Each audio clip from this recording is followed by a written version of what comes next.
Hmm? Ah! Hmm.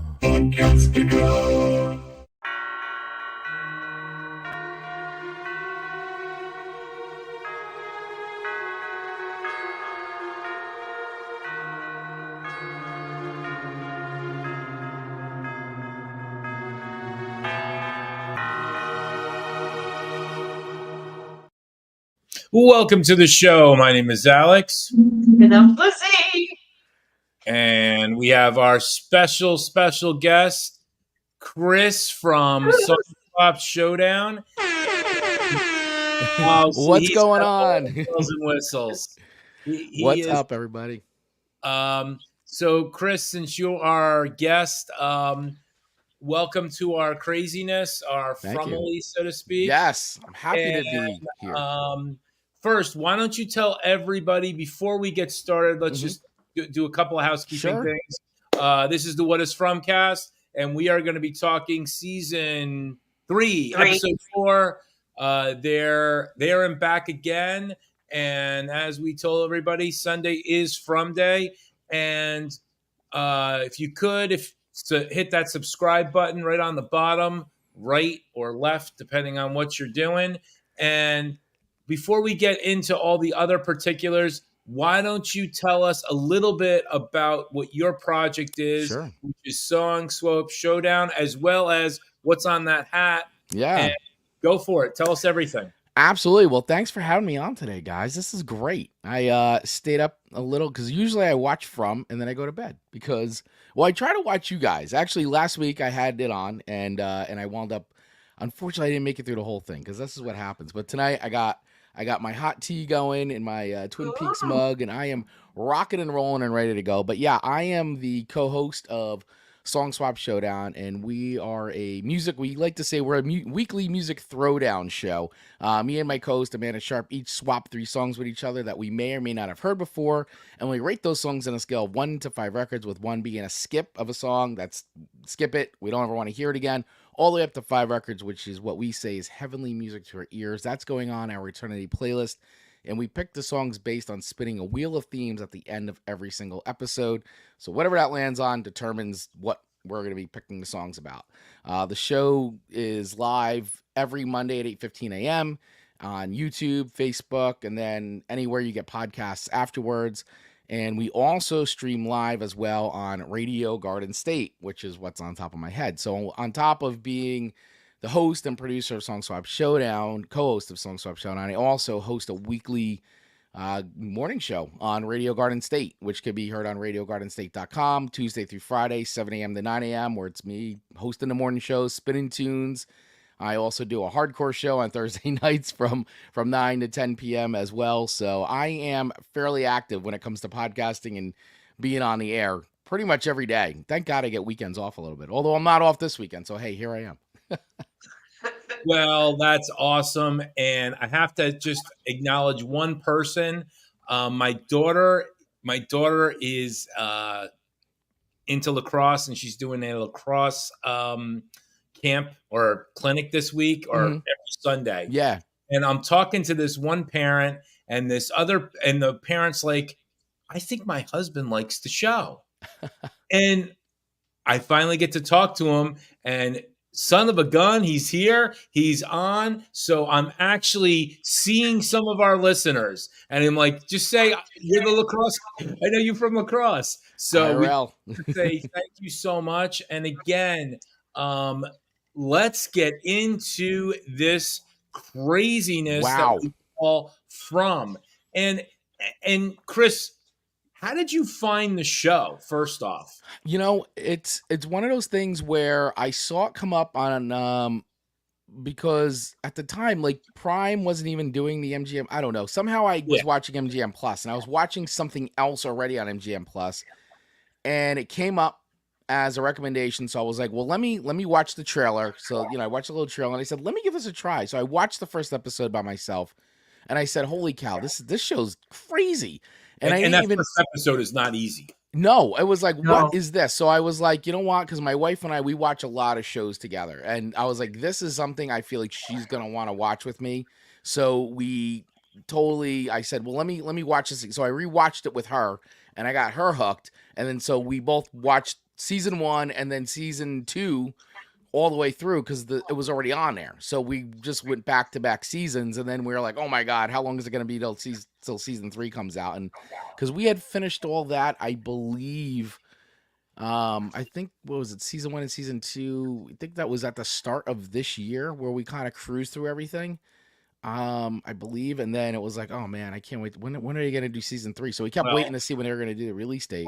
All I know is it's nice to actually podcast with somebody that I've actually met. Not that I don't love Lizzie, who's right next to me, but it's just kind of weird.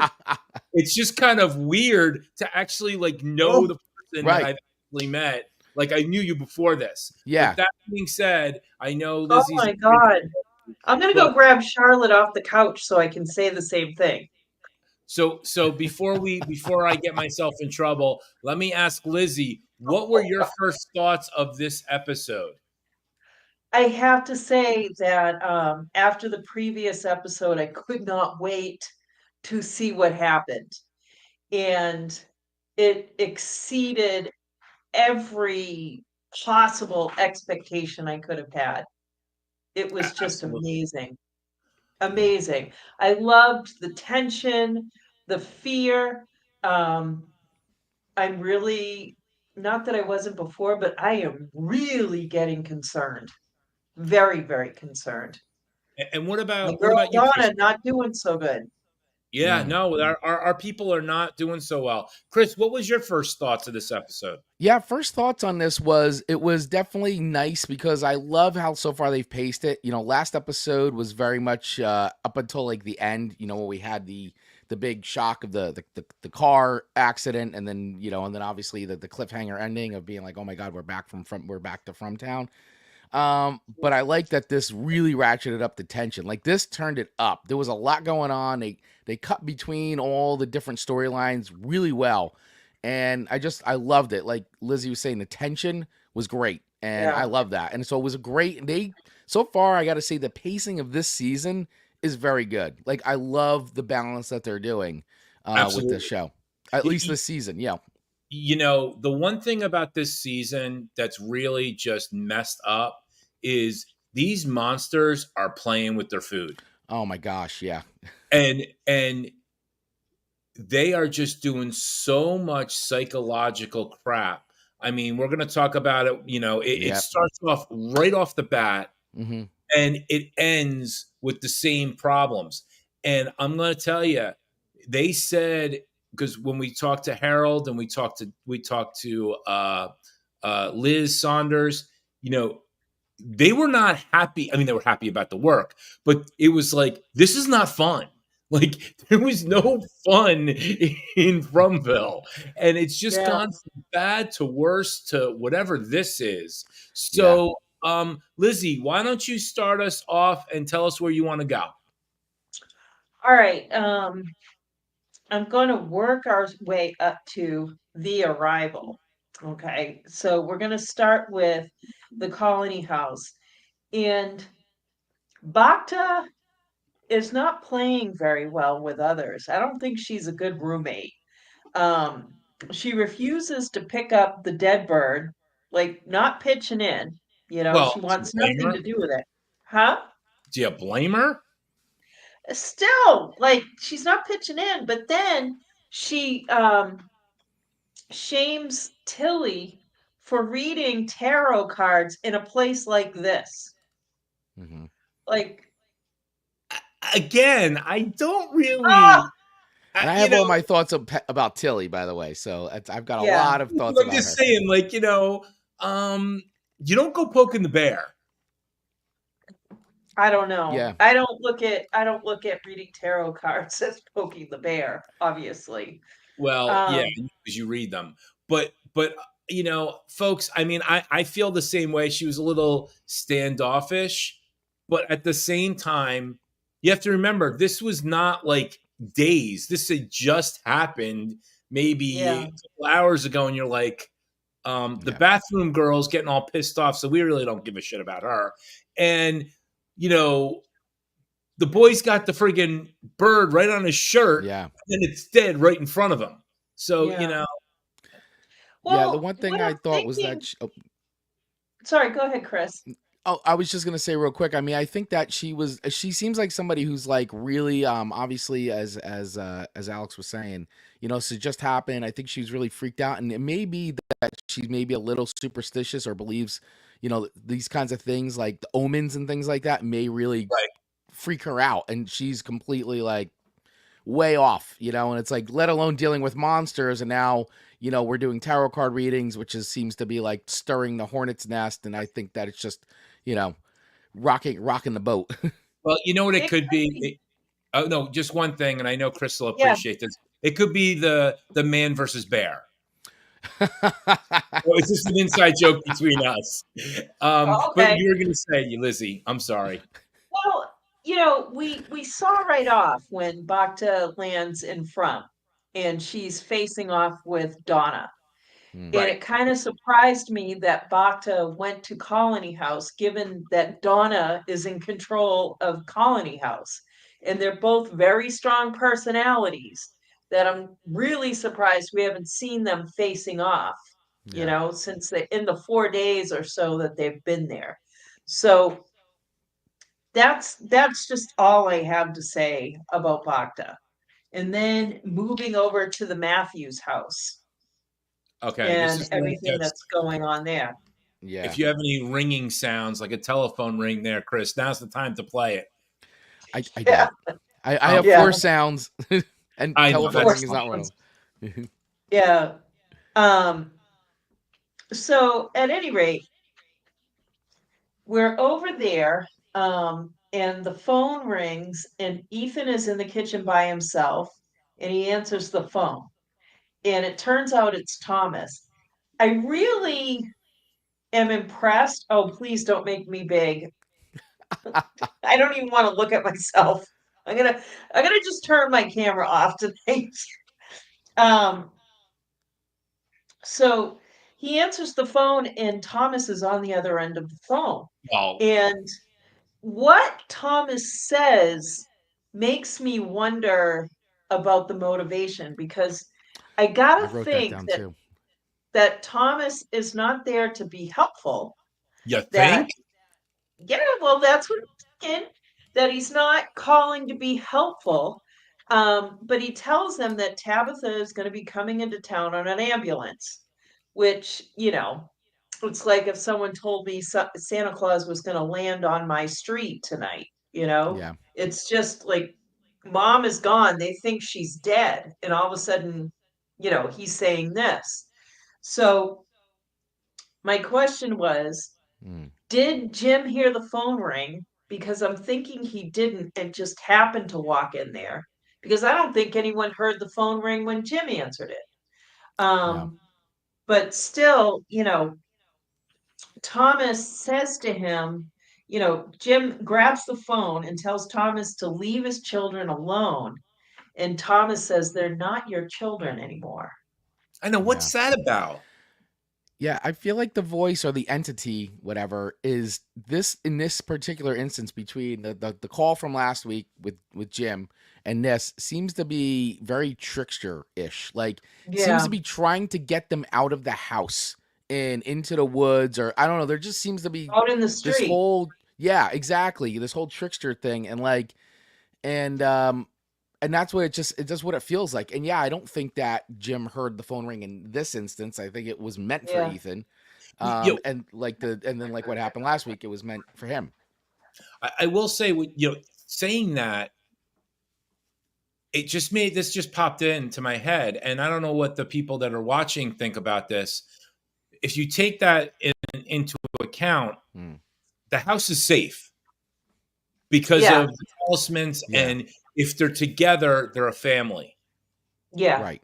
As soon as they pull them apart, then we've got problems. And I think, the good thing about this season, I think more than any other season, they're starting to talk to each other a lot more. And I think that's Maybe causing they've heard you complaining about it. well, you know what? I'm a little sick of it. And Yeah.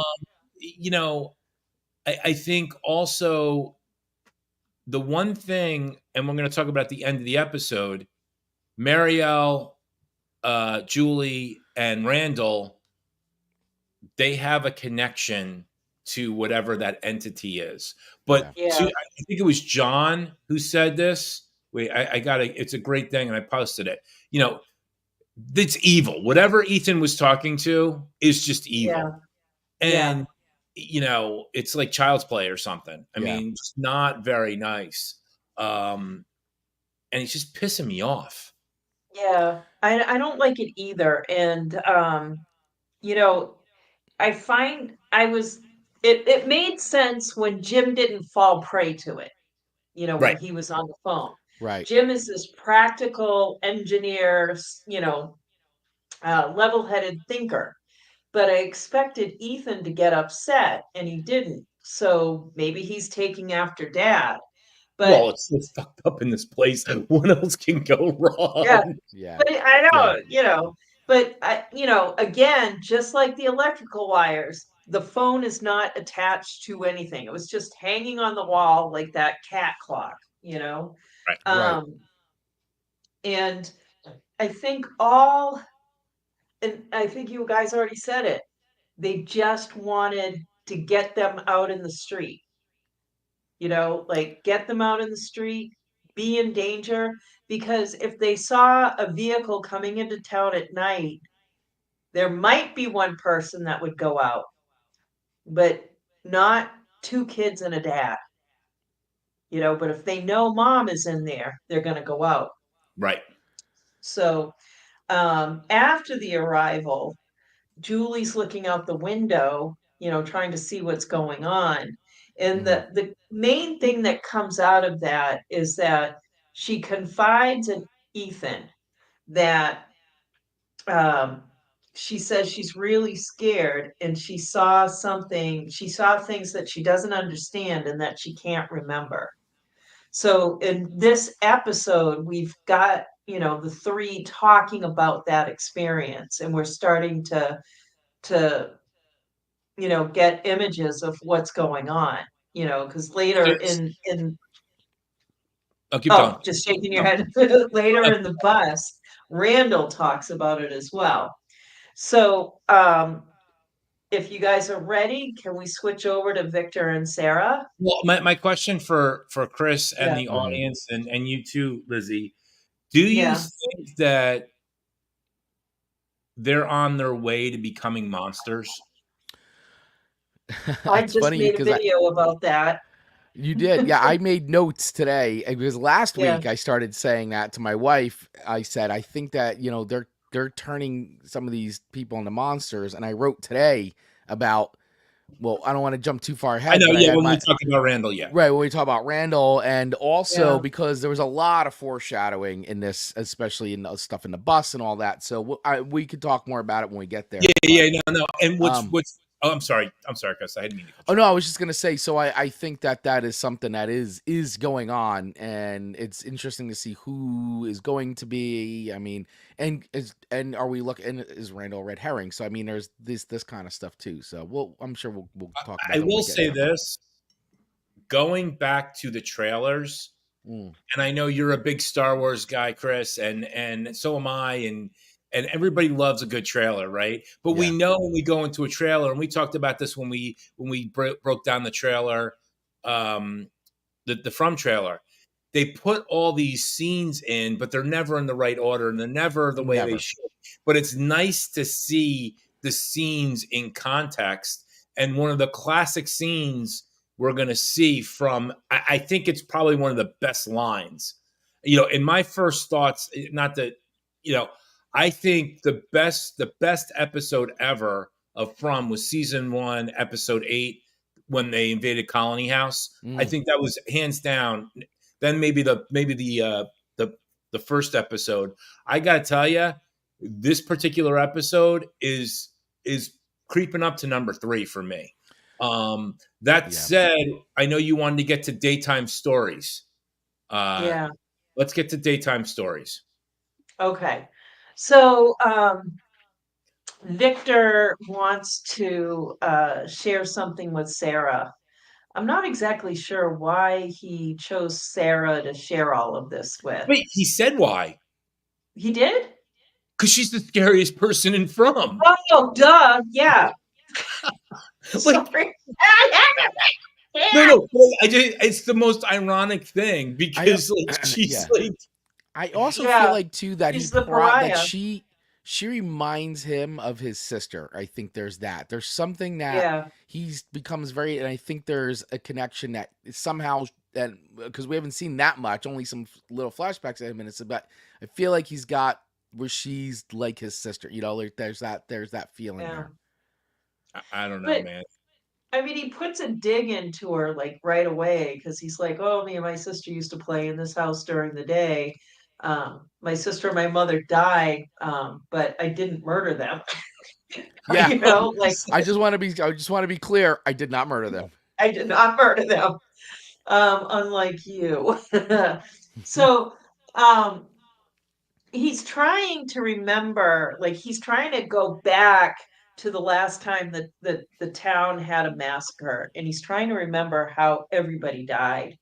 And so he's dug up this suitcase. I mean, when he showed up at the door, I thought he was moving in with her. I thought he wanted out of the Lou's house and wanted to live with her in that house. And I just thought that was odd.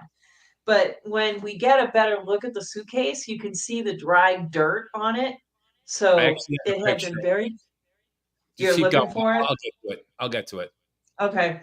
So what he's saying is that he's seeing some of the same patterns that he saw before, and he's getting concerned. And he wants to try and stop everyone from dying this time. So he had a practice run. Now he's in it for real, even though it seemed like Ethan was being chosen for the part that he played when he was a kid.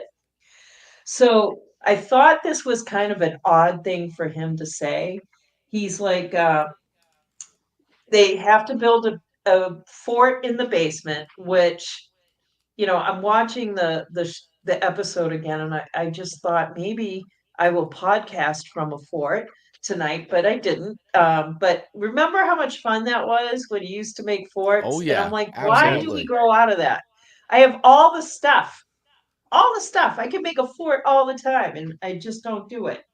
I don't think I'm living right. So anyway, he says that the basement is for daytime stories, but the bedrooms are for secrets. And that creeped me out. Like, what exactly does that mean? Really? I don't understand why. Okay. But I'm just like, I hope so, because I've got in capital letters. What is he saying? What is he not saying? So I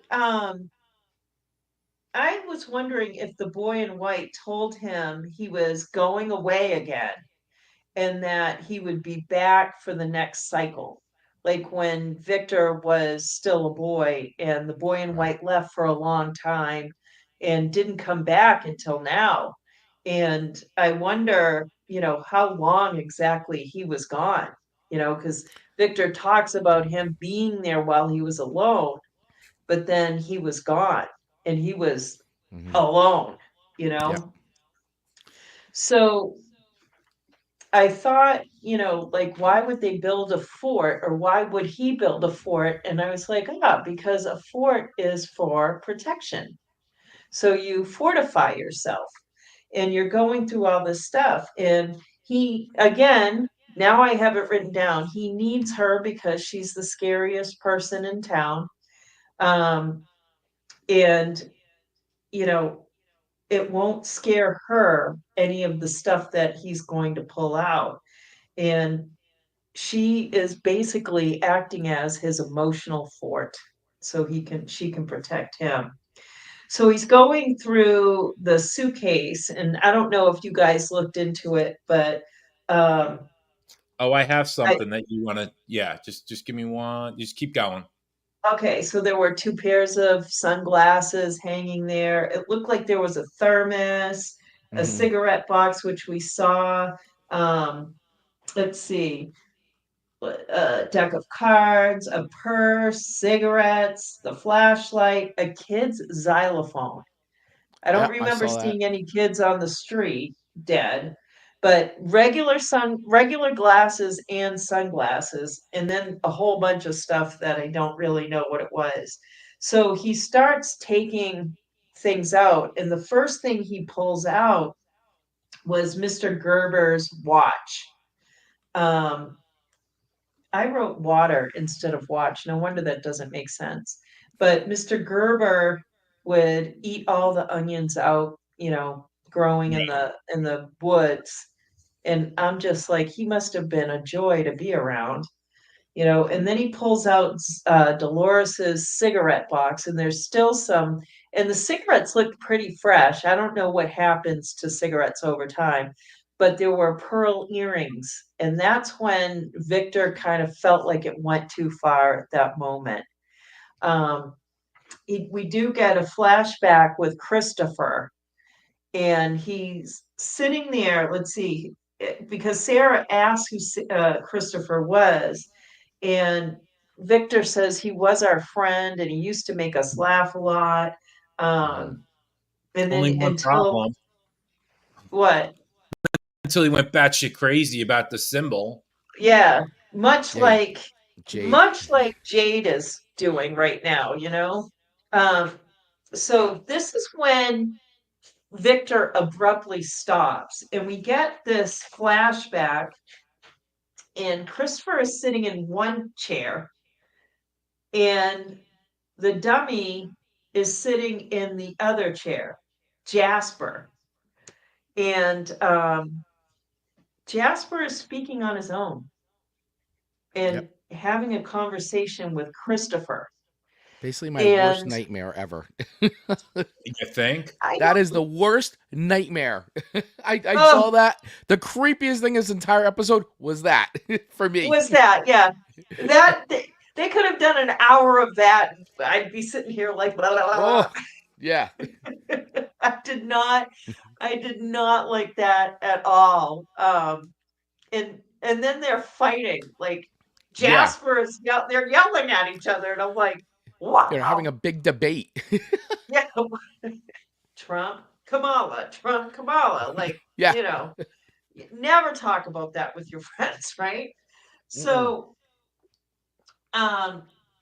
what I kind of don't understand, like, if they were flashbacking to that, one was Victor watching. I'm thinking he was, but if he saw what happened, he probably knew what Jasper was saying. So maybe Christopher sounded like the crazy one and Jasper sounded normal, even though you're thinking Chris is voicing him, right? I mean, ventriloquist dummies have never been my favorite thing. Okay, wait. Ever. I don't think anybody thinks the dummies are actually fun. They always think that they're like bad because they are. But what about the people that actually use them? You know what they are? They're batshit crazy. They use it to work out their inner monologue, their inner thoughts. Well, it's not me. It's the puppet. It's the dummy. I can't. I just can't. It's the split personality. It's all the stuff that they can't tell anybody else, but it's okay if the dummy says it. Yeah, here we go. Yeah. Oh my God. Yeah. So Fletcher says, I'm freaking out when Jasper was speaking with Christopher. That connected immediately to me. It's Thomas in my head. Yeah. Yeah. Yeah. I mean, who knows? Maybe that's what it was. Like they were voicing. Jasper. The entity seems to be able to be people who passed away.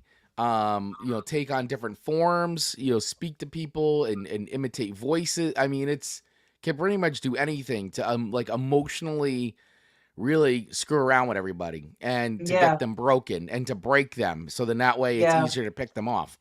So just to keep everybody on task, we're talking season 3, episode 4, there and back again with Lizzie and Chris. And we're talking about Thomas the dummy / Jasper the dummy. And I think we're the dummies at this point because we don't know what feeling like a dummy. Yeah. I Yeah, am feeling like a dummy.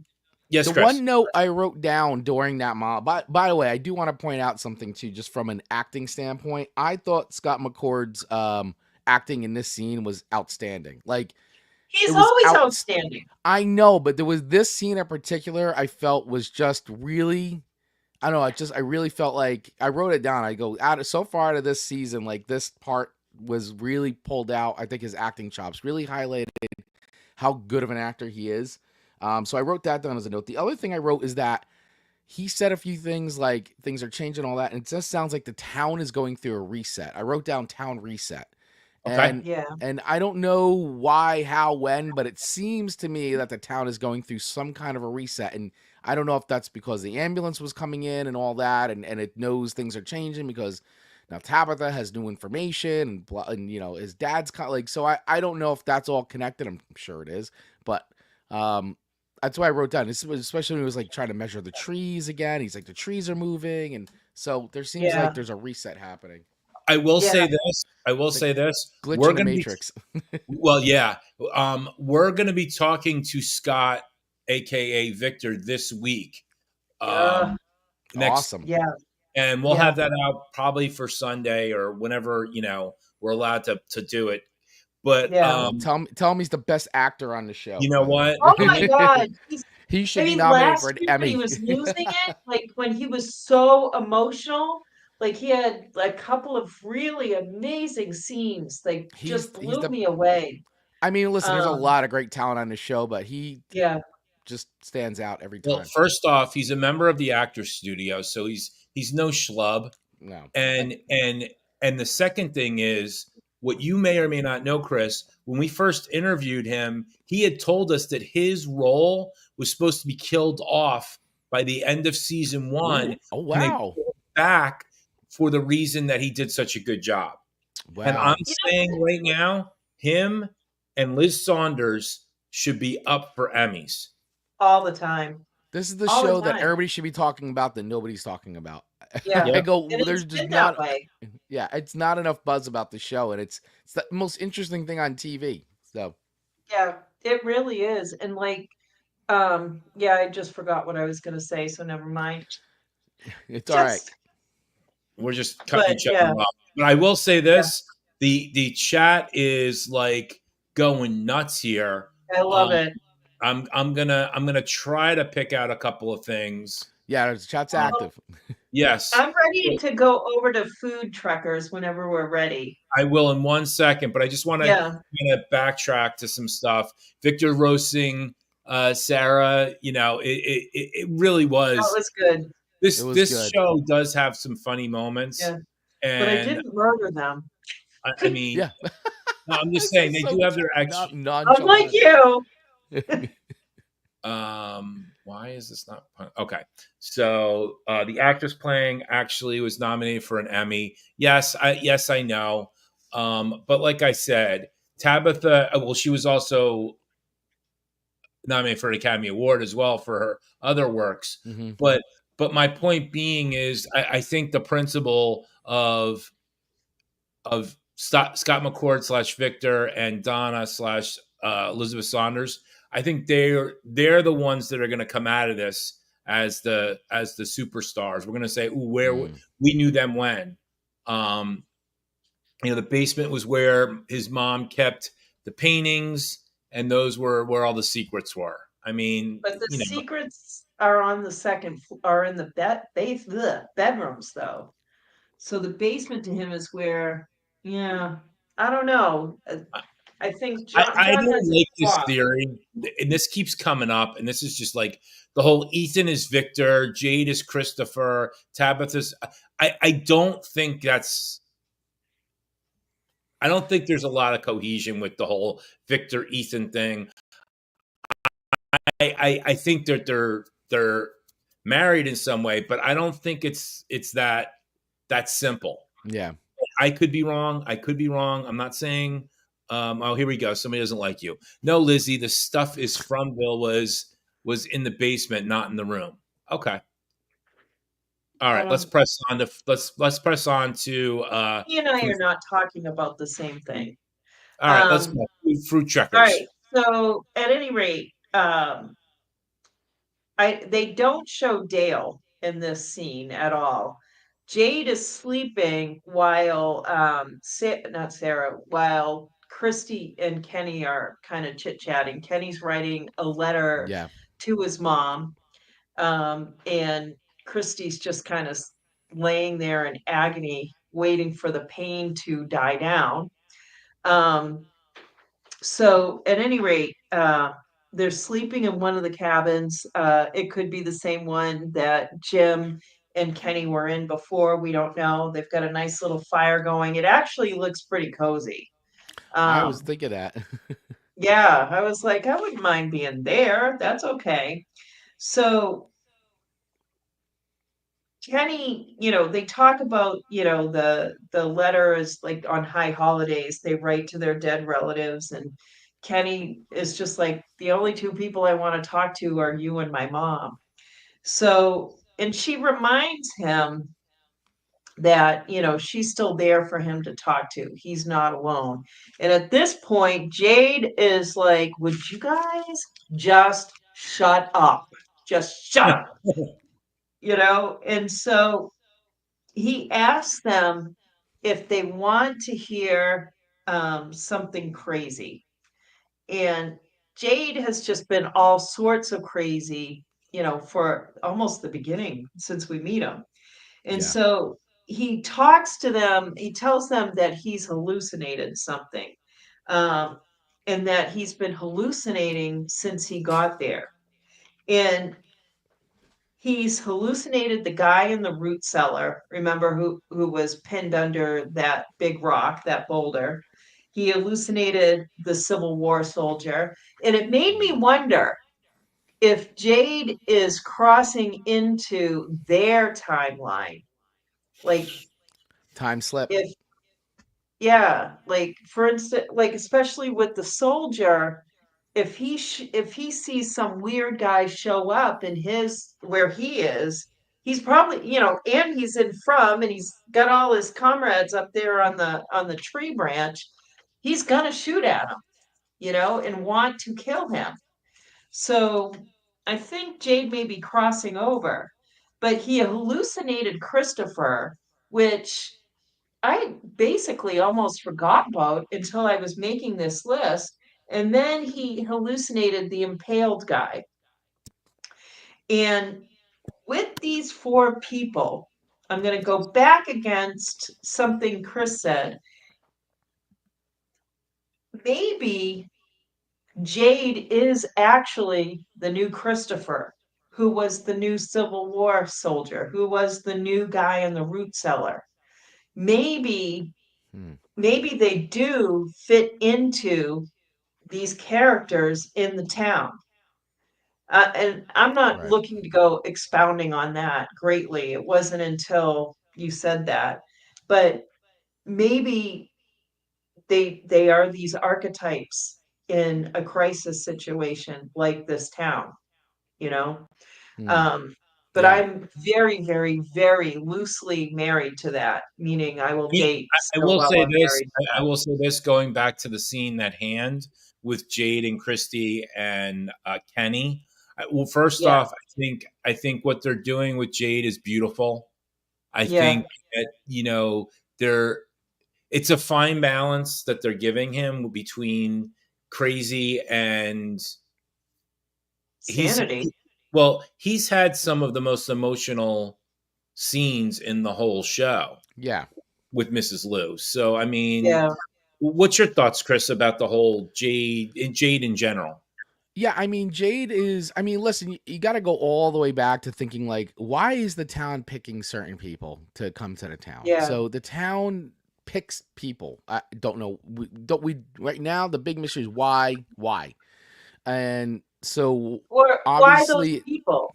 why those people in particular, right? And then it seems now as we're going along that then these, and to your point, Lizzie, is that these people are starting to become these roles within the town that seems to be on this cycle of sorts, whatever this is. Jade is interesting because he is one of the few people that sees some of the things that not other people can see. And everybody in this town sees things like, but he's seeing stuff that not everybody else can see, like the symbols, like the Civil War, soldier with the face, and then the guy that was impaled, and and even and right before you came on, I was telling I even forgot about this. He met Jasper, he met Jasper in Oh my season 2, God, that episode 1. stupid dummy. Yeah. Right. Like But he met I Jasper. forgot till just now. Like right. it was the craziest thing. And where the heck is Jasper? Like, where is Jasper? Which is, I'm sure they're gonna get to, since he's like, that's the one thing that's missing from the case. But like, last season when Sabrina, Tabitha, I forgot all about that. Yeah, he was in the tunnel. I remember with the wagon, and the whole bunch of horse, so that's where he is. Horse, the rocking horse that was in the basement at Victor's house. His family you're right. home. I completely forgot about all that. So yes, you're right, Fletcher. He was in the tunnel along with the wagon and a bunch of other things as well. And that freaky Akui thing girl, we think. It wasn't Akui girl. Oh yeah, that's right, the Akui girl. Yeah, so I mean, he's Jade's an interesting guy, and here's the thing: is like, and somebody made a comment about we're gonna hear John said they need to have nightly meetings where everyone says what happened. They just have a rule, no matter how crazy, just let it all out on a table so we can figure it out. And it's actually pretty funny because I just did an escape room this weekend. And one of the things that we were talking about strategizing is, listen, someone needs to be sort of a project manager when you're doing the escape room, right? Somebody who's not involved in solving the puzzle, but is there to be like, what did you find? Put it on a table. Let's all look at it. Oh, we found a lock. This lock needs 4, like somebody who's not involved, but like when something is found, okay, guys, we found this. Let's bring it here. And let's now, none of that stuff is happening. And that's where it's like, what some point is the stuff that Jade's working on and seeing gonna fit in with what somebody else is seeing and doing, and like how it's all gonna interlock to like solve the puzzle, solve the mystery. To your point, Chris, see, we've asked them as well, which they can't answer, but season 1 has proven that they want everybody scared. Absolutely, because that's what the entity feeds off that. And season 2, it proved that, or I should say the end of season 1 into season 2 proved that they don't want them working together. Yeah. No. Yeah. And you talk about the Matthews, they're trying to pull them apart.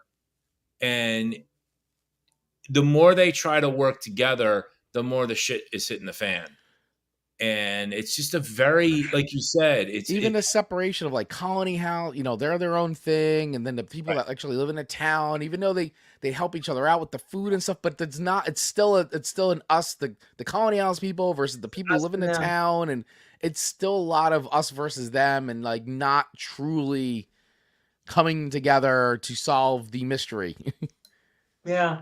Yeah. And everybody is scared, which then, and I know we're going to get to it, but then Donna has the breakdown and she says, she's scared. She's terrified. I don't blame her. Like, people have a breaking point. And I think from your video last week when I watched, she's been there the longest, right? If that's, do I have that right from what you had? Victor. Victor is the longest, but Donna. Victor, Cliff, Donna. Cliff has been there longer. I should probably just keep this like right next to me when we record, but you should take a picture of it, and then that way you can bring it right Christy, up. Boyd, Fatima, not Christy, Christy, Sarah. The Lous came in somewhere between Fatima and Christy, Matthews family and Jade, and then the bus people.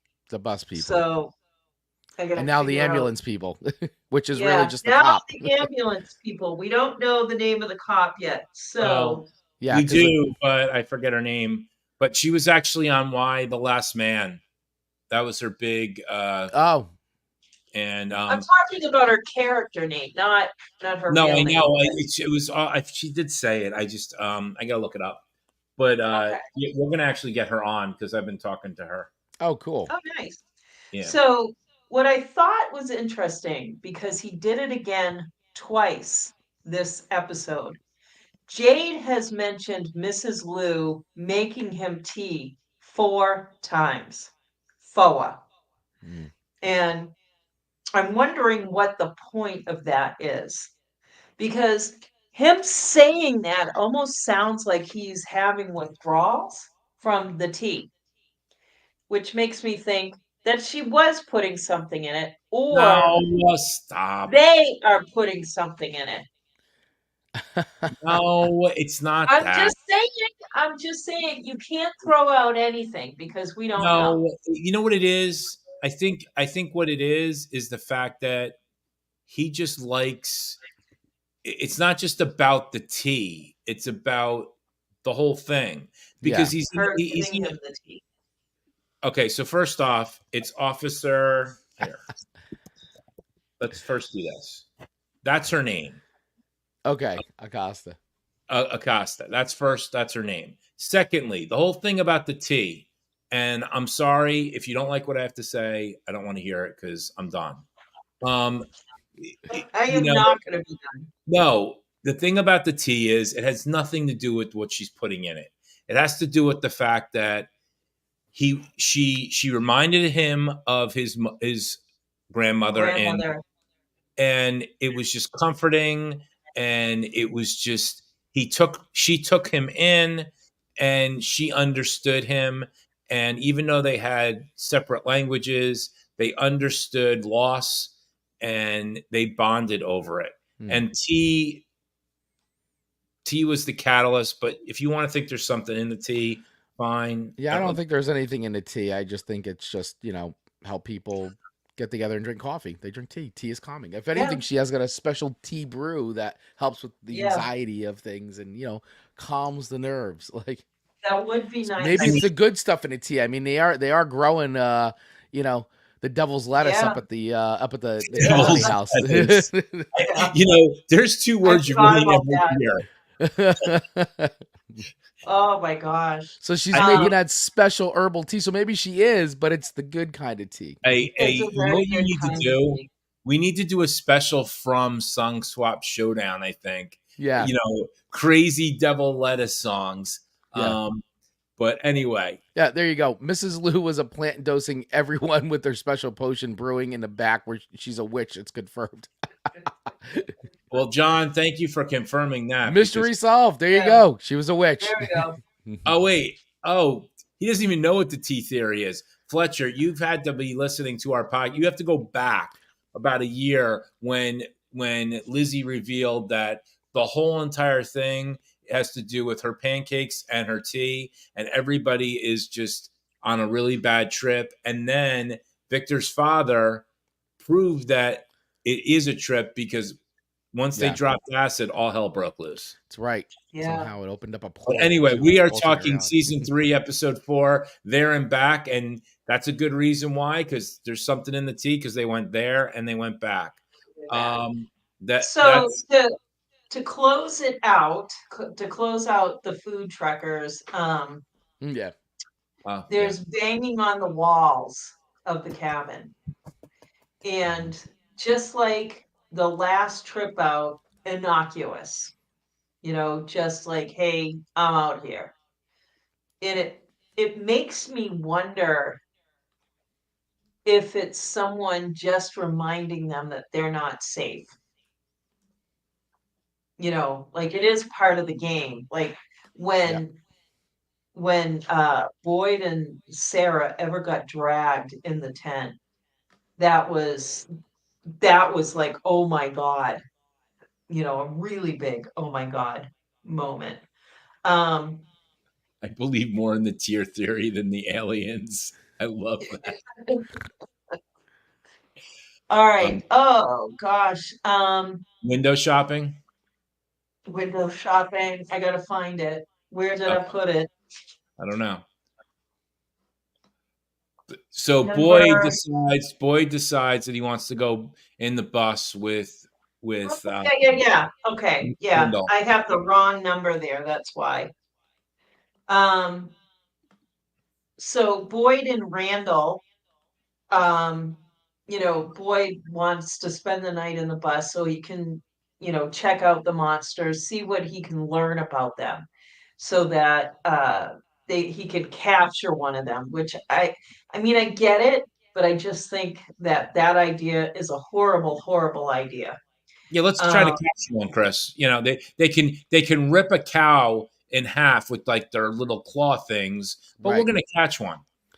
Yeah, exactly. Like, ugh.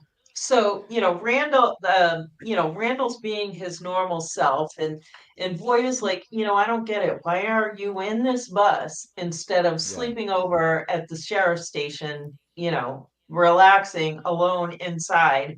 And Randall admits he wants to help. He saw some horrendous things that scared the crap out of him, and he wants to help. So Randall says, because Boyd is like, I'm trying to figure out their routines and patterns. And Randall's like, well, they've got routines and patterns. And the thing is, they haven't shown up yet when normally they would already be out. And he talks about one, like the nurse is the first one to stop, and she stands at the door and hums for 10 minutes. And it reminded me of the guy that hums when he pees on Friends, like the guy in the coffee shop. I watch it too much, but at any rate, and then she just walks off. There's one of I them have a problem with this scene, and I have a problem with Boyd. You have a problem with this scene? I like this. This is one of my favorite scenes. What I mean by that is I like the scene. I have a problem with Boyd. Because something? He's a freaking pain in the ass. Well, he's running hot because of you gotta remember, he just saw like Mrs. Lou ripped apart in front of his eyes. Yeah. Like it was yesterday. He's damaged. No, what I mean by that he's got PTSD. What I mean by that is, okay, Randall's an ass. We all hate Randall. He's like the butt of every joke. Okay? But this is the thing that people are not understanding about Randall. As much as he's a total jerk, they picked him, they picked Julie, and they picked I can never say her name right. Marielle. Okay? Right. Yeah, Marielle. Yep. And they have information that nobody else knows. And yes, he's a team player. He's not a team player. He's just scared shitless, and he deserves to be. And he wasn't until the cicada thing. But what are they? Cicadas. Thank you. Cicadas? Not in Boston. Okay? Now, that said, whatever.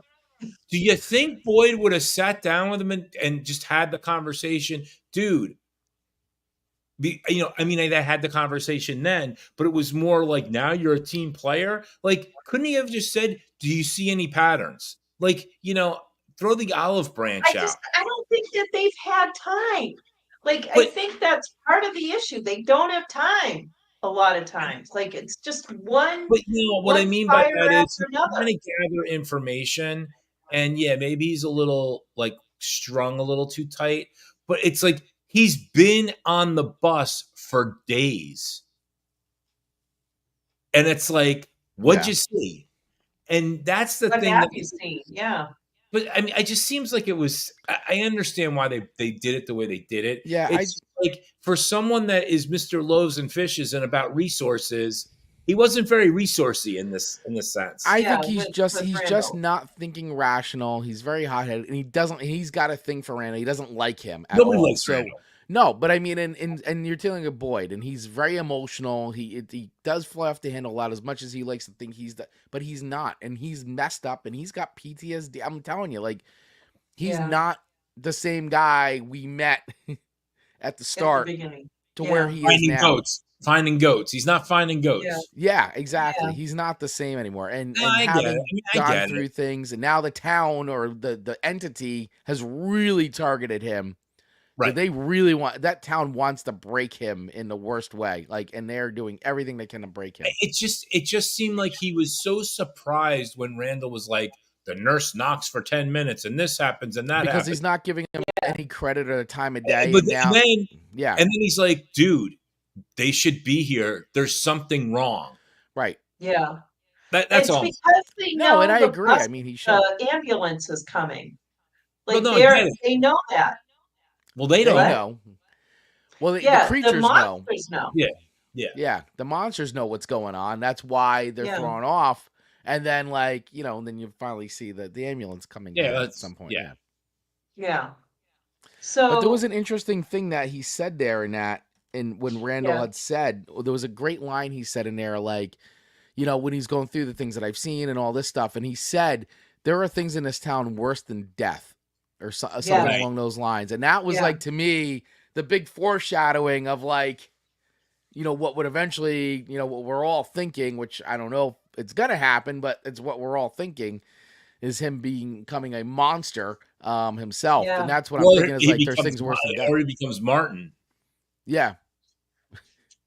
I was thinking the monster thing. By the way, I was looking at pictures of Martin the other day, and it's really interesting because I got to go back and maybe we can add this to the video. He has got a hole in his head. Yeah. With a spike. Yeah. Oh, okay. I guess I'm just like late to the party or something, but. Well, no, we talked about this like when we first met him. Yeah. I mean, honestly, I forgot until you just said it. But yeah. I don't know. And we didn't at that point we hadn't seen Kelly impaled to the tree or this other guy impaled to the tree. Yeah. So apparently they like to impale people to trees. Yeah, it's just it's easy way to play with their favorite food. Pastime. Yeah. All right. So let's press on. So over to the ambulance. Don't get me and started. This will lead us into the arrival. As an EMT, yeah, I am like mortified. Those guys deserve to die.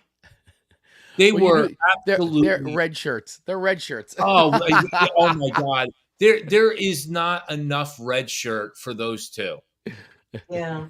Oh God. I felt bad for Tabitha because she's trying to tell the three of them. Yeah, she's trying to save them. I'm trying to save your life here. We have to go back toward the town. And cop. Yeah, and the thing about it is if she told them what was really going to happen, they would just be further certain that they should be driving to the psych ward, Yep. So they come to the tree in the road, they get out and they're like, to them, it's just a tree in the road. It's just, Hosea Williams Street down the street from me, because after every high wind storm we have here, there is a tree across the road on that street somewhere. And so I got some good pictures of this. I got to find them. Okay. So, the crows, it seemed like there were even more crows that time than when Tabitha came to the tree the first time. Right. And I got to ask, Chris, were you as surprised as I was, not that you know how surprised I was, that they were headed to front? When they pull up and they see the tree?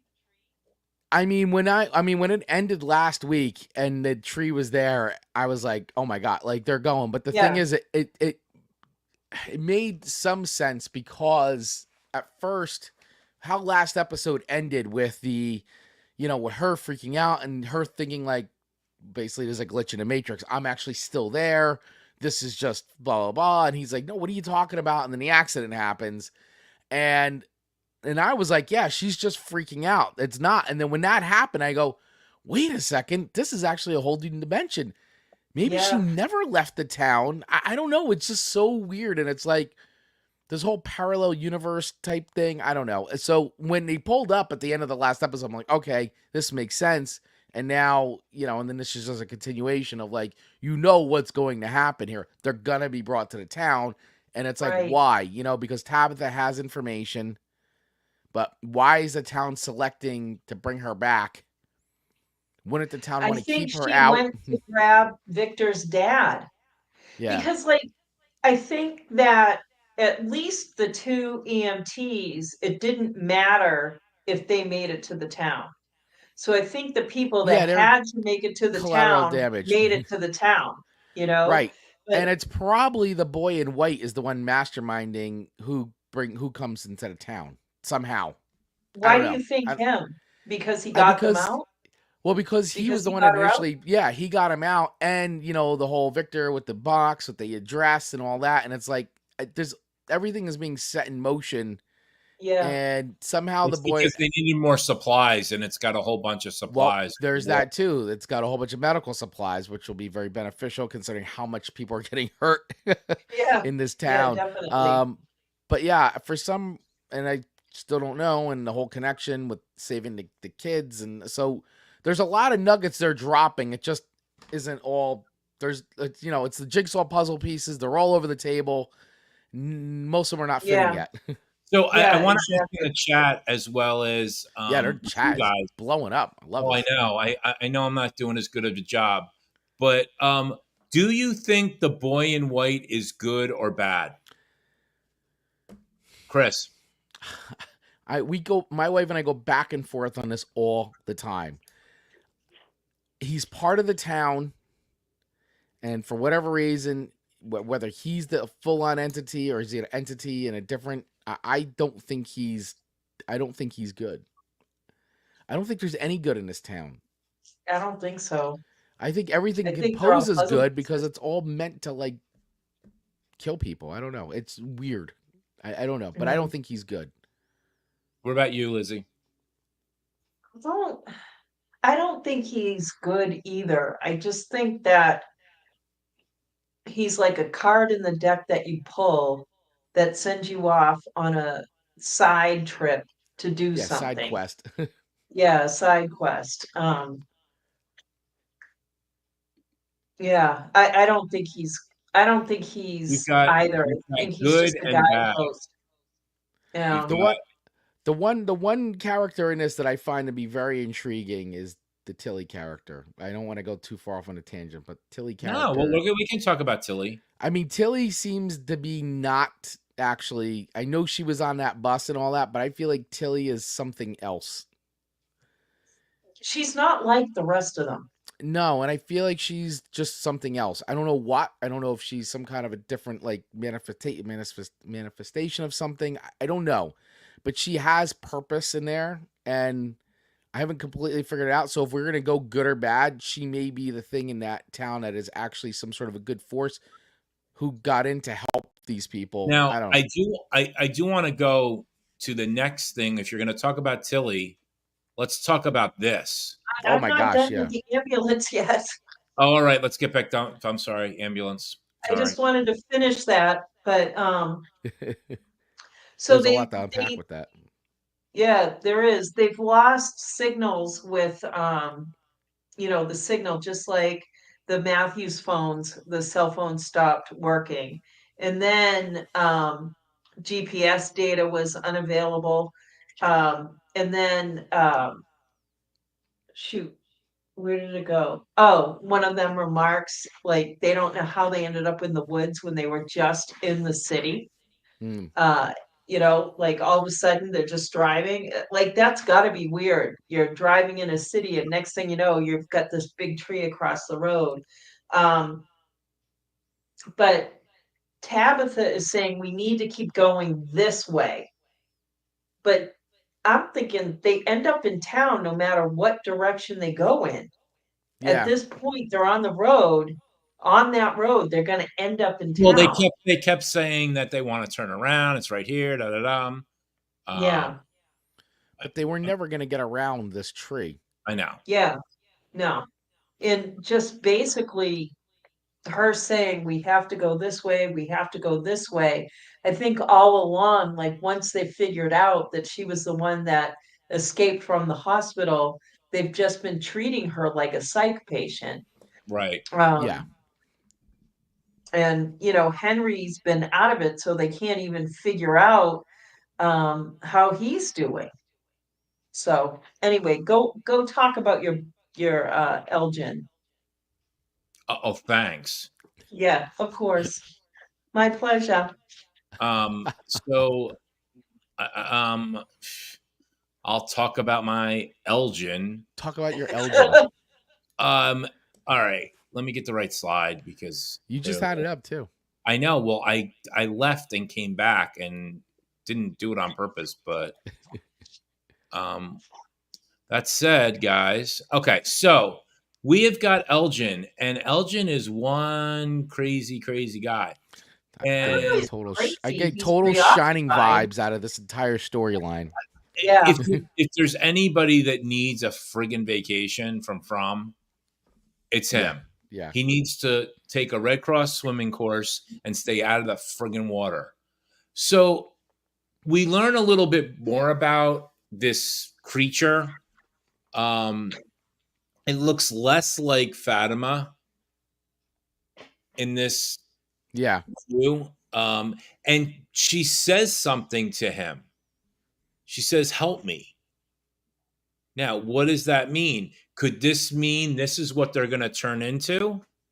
Meaning Julie and Randall and Miriam, or what's her name? Marielle. I'm sorry, guys. I just cannot remember that. I don't know what's going on with her, but and Elgin, but the guy needs to change his shirt and stop having birds fly into his life. And what's your take on this, Chris? Well, like I said, it's giving me some major Shining vibes, and so the help me thing, it seems to be, I mean, at least from the outside, it looks to be like some sort of, your traditional ghost story, right? Like a spirit that's trapped there. But I mean, the thing is, this woman looks, like she's been in the ground for a while. She's very very corpsey, mummified type look. So I don't know if she's like her body is somewhere hidden somewhere, but her spirit seems to be trapped here, and he seems to be the only one that can see her, which is like why I keep going. It's like these major Shining vibes, but then again, it's like, Jade's got the same thing. Like there's only things that Jade can see. So right. It's crazy. So I don't know where it's going yet, but obviously it's leading me, and it's only here in the colony house, and only he can see her, right? Because I don't think Tilly can. Nobody can see her. Yeah. Nobody else can see her. But what's kind of interesting is, and this is what While Miriam says, the lady is a Chinese actress, which that's known, in a Japanese kimono, which is again very confusing. The whole, John doesn't even like the whole storyline. It sounds like, just find out what the problem is, and just tell us already. Well, yeah, I mean, my only biggest gripe with this show is that they're putting more mysteries on, and they're solving mysteries, and they gotta start at least wrapping some of these up before you introduce even more mysteries. Like, that's been my only complaint about the show this far, is that, another mystery. Like, can we solve, some of these other ones? Right. So that's my only gripe. And I know it's all leading somewhere. So no, I'm totally with you on that. And I get frustrated with that too, because it's like, dude, what are we doing here? Yeah, like, just wrap one of these up. Wrap this up. So with that woman, the kimono woman, I don't know why I waited until now to look. Like, there's types of Japanese ghosts. Yeah. And one of them, and I don't know how to pronounce this, but it's Ubimi, mothers who died in childbirth or left children behind. Oh. So that might be her. Interesting. Yeah, I mean, she looks like she was probably young when she died. Yeah. Yeah. Well, so that could possibly fit. Yeah. So, before I forget, I made a note to this. I want to say hello to Catherine, who was on TikTok giving us a shout out. So, I thought that was really nice. Are we ready to really jump into the arrival of the ambulance? Let's do it. Okay. He's got to go. He's got to work tomorrow. He's Chris does? Sleeping Beauty over here, and he's got to. He's got 8:15 in the morning. going down in only like 4 hours. Yeah. I don't have a job, so I can stay up all night. Yeah, well, we all have to like have things to do. All right, so Boyd and Randall see the ambulance coming in, so they go running out. Ethan sees it, and he yells just like Thomas said, and they rush to the window because, I mean, it's pitch black there, so something coming through with flashing lights that everyone's going to notice it. The Randall and Boyd run out as the ambulance passes them, and Ethan runs out of the house. Boyd catches Ethan and gets him back into the house. And Tabitha begs them to stop. She's in the ambulance begging them to stop. And they're just thinking, we're going to just drive on through, because they don't know any different. They won't stop until they see the body of the teenage girl. The bobby socks are lying in the street, which was pretty clever. Nice little trap for some EMTs, right, Alex? Sure. Some red-shirted EMTs. Dumbasses. Yeah.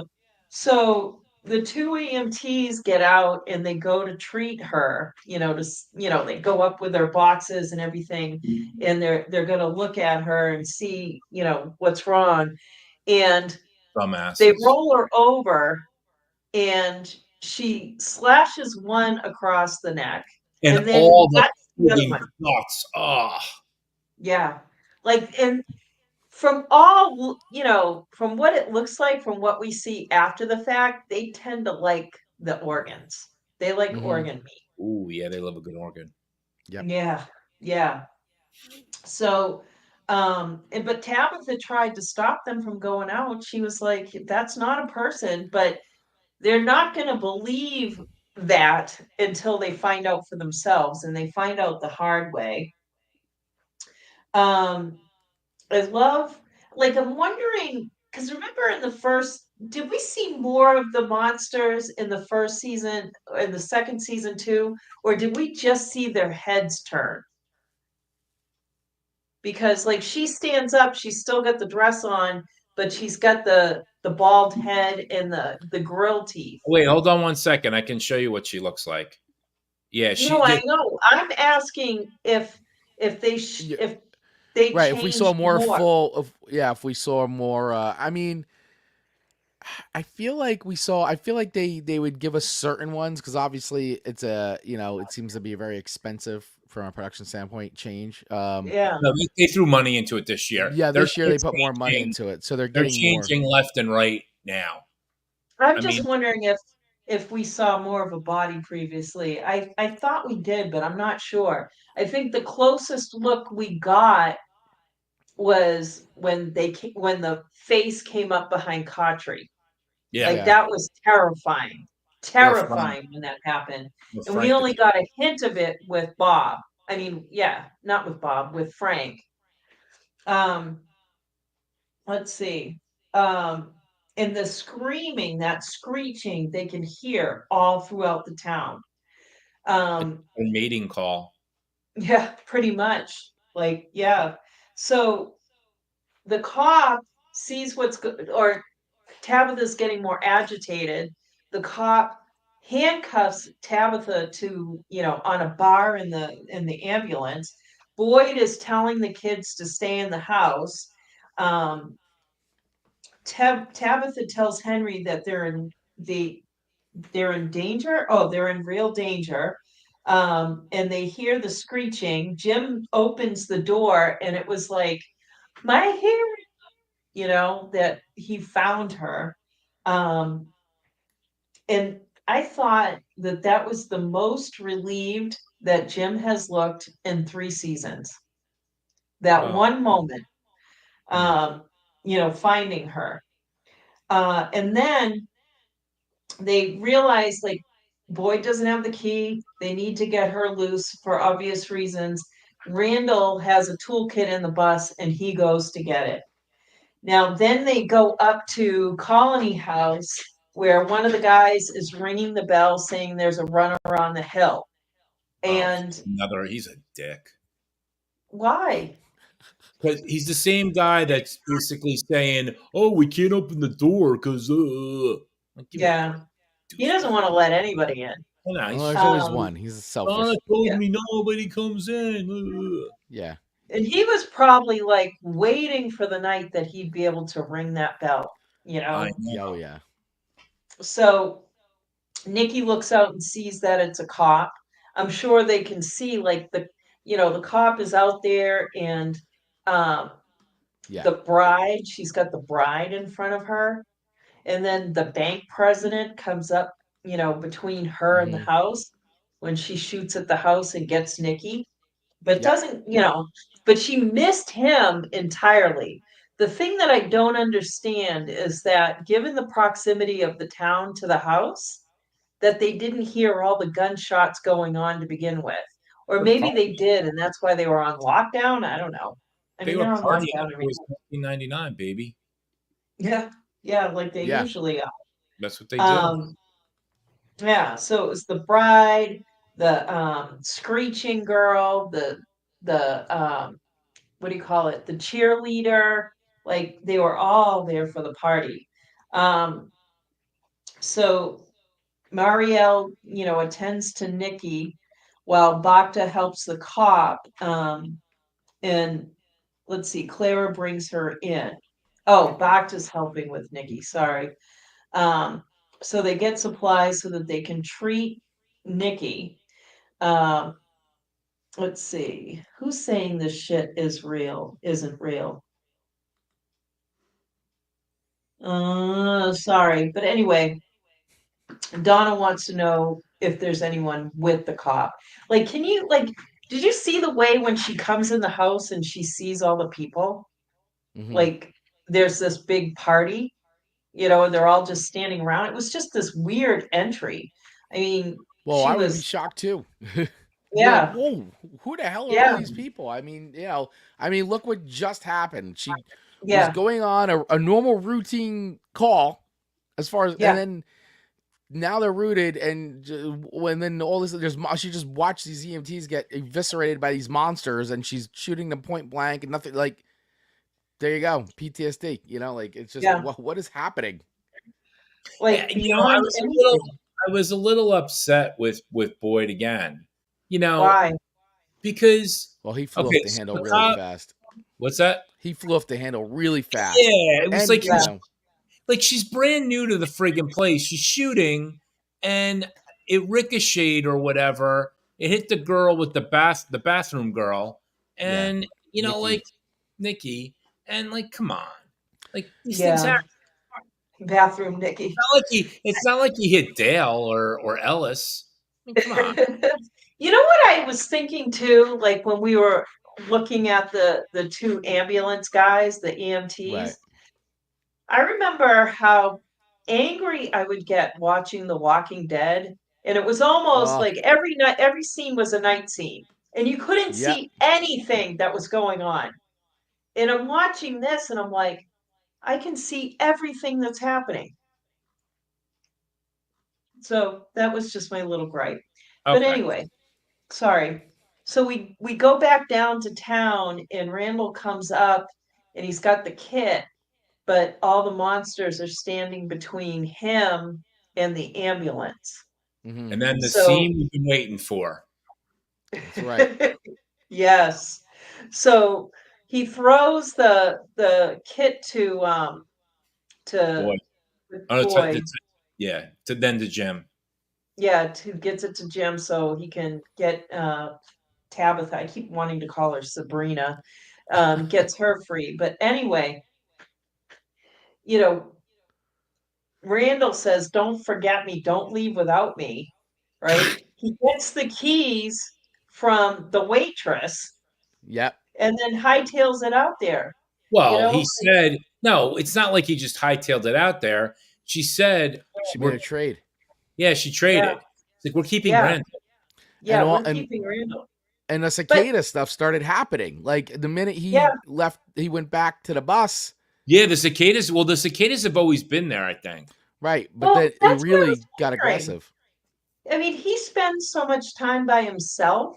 How often is he having these hallucinations? Like, I don't know if they're hallucinations or if they're real. Right. Well, I You mean, who know? knows in this town? Yeah, it could be either way. But if they're real, he's the only one that's really seeing them. Hmm. Um, but they're super real to him. Yeah. It just, I kind of felt bad for Oh, him. I felt so He's, bad for him. He just got a raw deal. I mean, the guy's a yeah. dick, but he doesn't deserve to be tortured. No, no, not like that. I mean, the whole thing, I think, is the whole premise of this is to break Boyd. Yep. Right. And like this entire season, they're gonna fucking break Boyd. And I don't want to see it, but we're along for the ride. And she stands there holding the keys out Yeah. and saying, you can't save them all. I wonder if the choice would have been different if it was anybody else. Here's a good close up of it. I mean, how freaky is that? Yeah. And she's smiling because she knows she works for tips. The But actress, the Yeah. actress Terry, we're gonna actually get on. I was talking to her. She just came Oh, from cool. vacation, and talk about an icon. There's a bunch of iconic lines. You know, there's Jasmine who had a couple of iconic scenes, and this woman now is pretty cool. But you can't save them all. we can't save them all. Can't say them And all. Um, it's Yeah. just like he didn't even think about it very much. We can't save them all, but we get to keep Randall. And he Hmm. grabs the keys and jets, you know? Yep. Um, No, I and just, I know I'm getting some shit about Randall. You know, he tied her to a law. I mean, you know, to a tree and everything else. You know what? I'm going to say this: nobody knows what you would do if you were in Fromville, and yeah, it just gets kind of crazy. but he did But not have to tie Donna to oh, a tree. he's crazy. I'm not saying he's not crazy, but nobody And deserves to know what he. the two of them just did not hit it off, you Absolutely, know? No, absolutely. not at all. Um, All right. yeah. So Do you have any I wounds? just loved all of their smiles when they were standing over Randall. It was Hmm. like at the end of Titanic when Rose finally shows up on the staircase and everyone's Yeah. smiling at her. Um, so Jim says they have to go. Boyd grabs the keys and gets in the ambulance. And then Randall hears the engine and tells Boyd not to leave him. And I'm like, I felt really bad, because I can't imagine, I don't want to know how scary that is in reality. I don't Um, either, but you know, like I yeah, said, it's it, it's not something I want to deal with. I feel like I said, I Yeah. felt bad for him because I think what they're doing to him, it's going to be interesting to see what their end game is with him. So, yeah. do you Yep. have any? Boom. I'm sorry, Chris. What were you going to say? Oh, I was gonna say is yeah. I mean, obviously, it goes all the way back to that bus scene. Like they're stalking him, they're watching him. It's more than we just want to eat him or kill him. Like the whole stuff with the cicadas and this, like he's one of them. Whether he's gonna become a monster or somehow serve the town in another Right. way, he's becoming part of the town. I don't know, Right. Yeah. somehow, some way. Yeah, yeah. All right. And so we're back up at the house, and Marielle is treating Nikki for the Yep. gunshot, and they go and get her all the tools and stuff that she needs. While Jim is in the ambulance trying to get Tabitha free, and he's got the tools, so he manages to do it. Um, and let's see, everyone's looking at everything going on, and Donna is getting the picture that a lot has happened in town. And the ambulance shows up, they get out, they go into the house, and the cop finally unlocks Tabitha because now Right. she knows Tabitha is not a psych patient. And then Tabitha and Jim goes upstairs. They go upstairs to a room, which I don't know why they had to do that. I don't know why they couldn't find a spot on one of the couches. But, you know, when you skipped ahead to the Elgin and Tilly thing, I thought, how could I miss all of those notes on that? And it's because it hadn't happened yet. But my question was Elgin asleep when, We don't know. because I mean, When he he saw asked yeah. if he's awake, you He know? asked Tilly that. He never answered. Yeah. And she just made a grunt kind of sound. But I made this little hexagon. Where is it? Right I see it. there. So you've got Tilly and then Elgin and then Fatima. Mm-hmm. Now, the kimono woman. Like, is the kimono woman, does it have anything to do with Fatima? Because I know that some people are saying that Think it's that is Fatima. actually Fatima. Yeah. But why would an Iranian woman all of a sudden become Japanese or Chinese? Yeah, I So mean, I don't think it's Fatima, but here's the thing is once again, if we start slotting in, do things happen in cycles in this town? And yeah, was that woman like is Fatima becoming whoever that woman was in a sense? yeah, Like is she now taking the place of whatever that woman did? So yeah, you start slotting in like this person is now this person that used to be in the yeah, town before they got there. Like Right. All we're doing is yeah, playing the shell game. right. And yeah, so, and somehow I don't, and did the same thing happen that one? And I see in the comments here, the kimono lady's wearing a pregnancy kimono. So is it the same thing that woman got pregnant while she was in a town and whatever is growing inside of her basically, sucked her dry in a yeah, sense, like, like killed her and then, and all that. And this is the same thing that might happen to Fatima. We seeing like so and to help me, she's trapped there. I don't know. It's all this once again more puzzle pieces that are like yeah, kind of yeah, see it but not yet. And so I think it's all tied in somehow. yeah. It's the craziest puzzle. Um, so Tabitha tells Jim that Henry is Victor's father, Mm, and that Miranda saw this place before she ever came here. Um, let's see. And let's see why she went to. All right, Jim comforts her. She worries that it was her only chance to go home. Um, and they're interrupted by Nikki screaming. mm, So Nikki's been treated, bandaged up, and the whole thing. So she starts screaming, and then Marilee checks, and she's like, She- it must be internal bleeding. Right. All of a sudden she's gushing, blood out of the mouth, and she just kind of dies pretty quickly. And at that point, Boyd explodes on the cop and has to be pulled back. And then Donna drags him upstairs, and they go into her room. And you think that Donna is going to turn around and explode, Right. but she's yeah. actually breaking down. Like like if you think back to when the Matthews family arrived and how tough she was and how stern she was, and everyone kind of was afraid of her. And then Fatima has her 1 year anniversary and she's all like soft and lovey dovey and the whole thing. Like, you don't expect her to break like this. Like, Hmm. she's the one breaking Yeah. while Boyd is taunting them. Like, you can't break And me. but she did it in private the way she should. So so she shows strength. And the main thing Yeah, is that, you know, she did it the right way. Yeah. That's for she sure. did it the right way. But it's like, here's Boyd and her. Remember, like, when this all started, they didn't want to talk to each other. They kept their distance. She stayed Right. up on No. the hill, you know? Right, they were And separated. It was them and yeah, them versus the And everybody was happy back then. yeah, it's true. or It Now all they're as worked. not. happy as it They're could not be. so Yeah, much.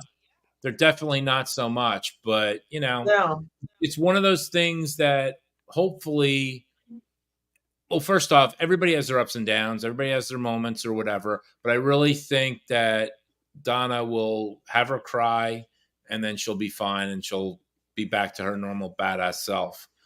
Yeah. So, folks, what other points do you have, hon?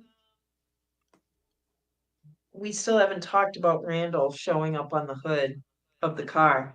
You know, we still need to talk about Randall, and we need to talk about Fatima. Yeah.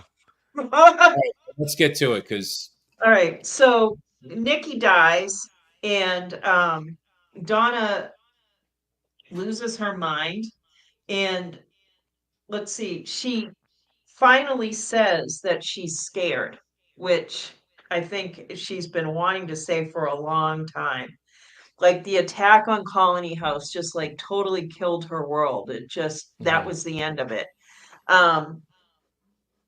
So Ellis and another guy bring Nikki upstairs, set her on the bed. Fatima follows, and Fatima says she just wants to sit with her for a little bit, which I'm like, I mean, I know Nikki just showed up for this little story arc, but still, Right. like, that just was weird. Just weird. Nobody else, like, we never see Fatima palling around with anybody, and she wants to sit with this girl.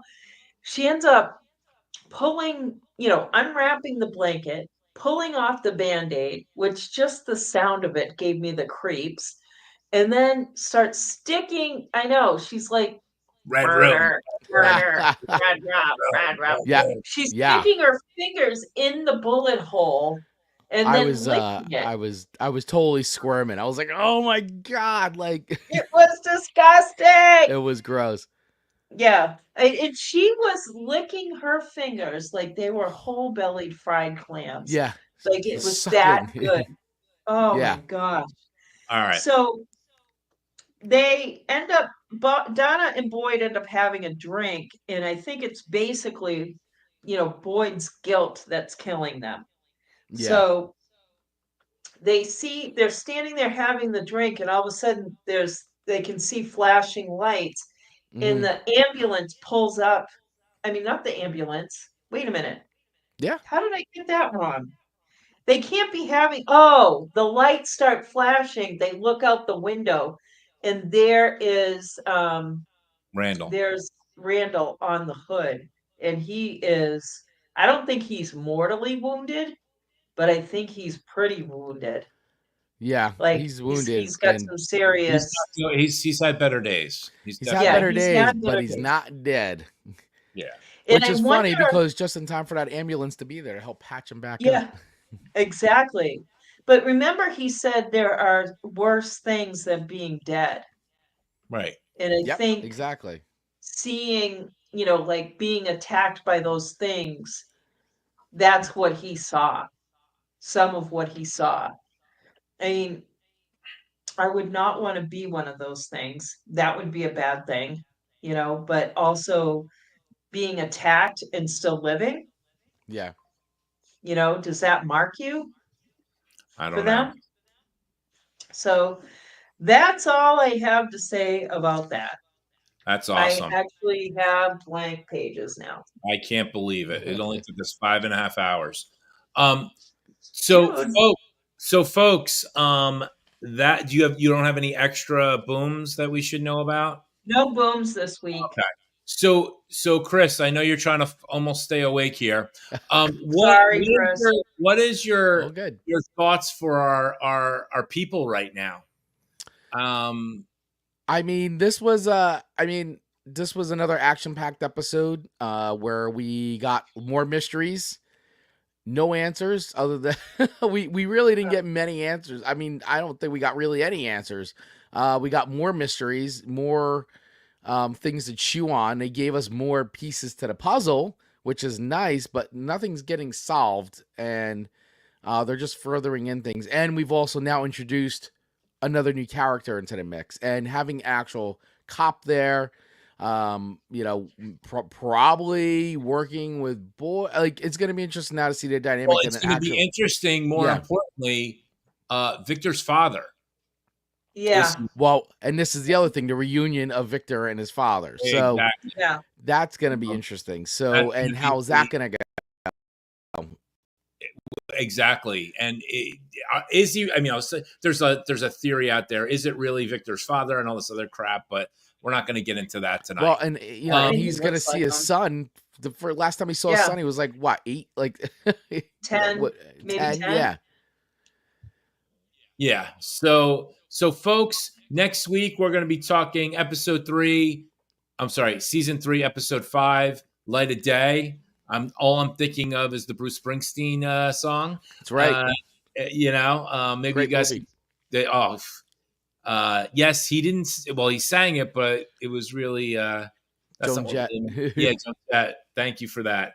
Also, folks, if you guys want a piece of season 1, we've got our poster. You can go to our Etsy shop, which is What Is From Shop on Etsy. And we still have a couple. We're working on season 2. We're going to probably be doing a pre-order soon. We're just waiting on Kirk to give us a sketch of it. And then we're going to try to get that out as quickly as possible. And of course, if you want to support the podcast even more, we always have our quote unquote, it's not really a Patreon, but it's a Buzzsprout. You can support us that way as well. I want to thank you, Chris. I know you're a big fan of the show, and you're always welcome back. Thank you. Thank you, Chris. We'll try to keep it under 5 hours because somebody says that they do. I'm making no promises. Yeah. What's that? I'm making no promises. I mean, Song Swap Showdown goes for almost 2 hours. I mean, we're well, you guys can podcast for 2 hours. My butt ain't doing that. Okay, literally and figuratively. But no, I just want to thank you because I know I've been wanting to podcast with you for a while, and this was great. Maybe we can. We need to swap. Things. You know what I'm talking about. Yep. I can't think right now because it's past my bedtime. But folks, I want to thank you so much for coming out. I know we got about 30 something people, but when it's time to go. It's time to go, and the bell's ringing, so you better get home. Get you home. Let's go. Come on, get in your house. Let's go. Come on.